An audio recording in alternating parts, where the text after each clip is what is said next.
Tuloy ang pag-abante ng Pilipinas sa China matapos siguraduhin ng Gilas Pilipinas 3x3 men's at women's teams ang kanilang pwesto sa quarterfinals ng 6 Asian Beach Games. Ang ibang detalye alamin sa pag-abante ni Carlo Villaseñor.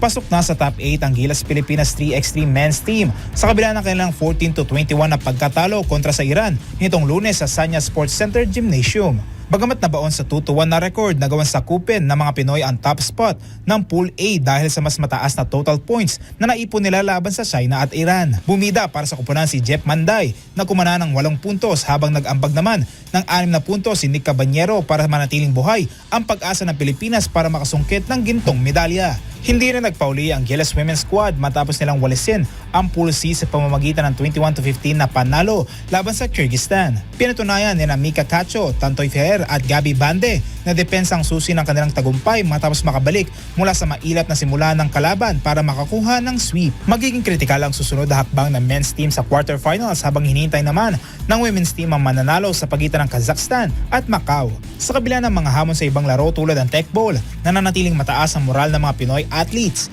dahil sa kakayahan nilang makipagsabayan sa pinakamalakas na koponan sa Asia. Ako si Carlo Villaseñor, Abante!